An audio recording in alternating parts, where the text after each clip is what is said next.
Engineering வந்ததுக்கப்புறம் நானும் எல்லா பசங்களும் மாதிரி இருந்தேன். வீட்டில் எல்லோரும் ஏதோ ஒரு கிளாஸ் சேர்த்துற மாதிரி என்னைய ஒரு மியூசிக் கிளாஸ் சேர்த்து விட்டாங்க.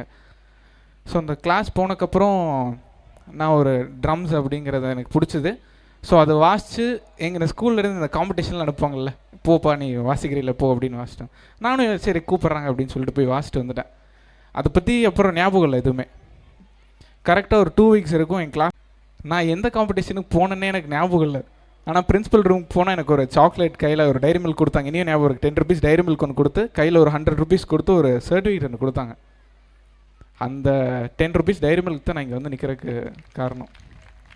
என்ன பண்ண போகிறேன்ட்டு ஸ்கூலில் வந்து கூப்பிட்றாங்க. 12th முடித்த பசங்கள்லாம் வாங்க வந்து அந்த சர்டிஃபிகேட் ஒன்று வாங்கிட்டு போங்க அப்படின்னு வந்து கூப்பிட்றாங்க. அப்போது வந்து ஸ்கூலுக்கு வரும்போது எங்கள் தமிழ் சார் இருந்தார், ரபோதர் சார். அவர் எங்களுக்கு தமிழ் எடுத்தவர்.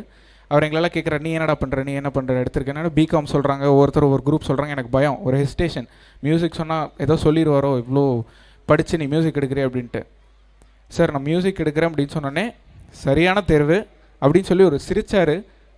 எனக்கு ரொம்ப சந்தோஷமாக இருந்துச்சு. ரொம்ப ரொம்ப ஹார்ட் ஃபெல் மூமெண்ட்டாக இருக்குது. எங்கள் அப்பா அம்மா நம்பலை நான் மியூசிக்கில் ஏதோ பண்ணிடுவேன். ரபோதர் சார் தான் நம்பினார். அந்த வழி தான் இப்படி வந்து நிற்கிது. இந்த கிட்ஸ் பார்க்கும்போது ரொம்ப சந்தோஷமாக இருக்குது. உங்கள் அம்மாவை விட அப்பாவோட ஃபேஸ் பார்க்க ரொம்ப ரொம்ப சந்தோஷமாக இருக்குது. என் பையன் எங்கே நிற்கிறான், என் பையன் நிற்கிறான் பார்க்குறதுக்கு ரொம்ப சந்தோஷமாக இருக்குது. Thank you so much.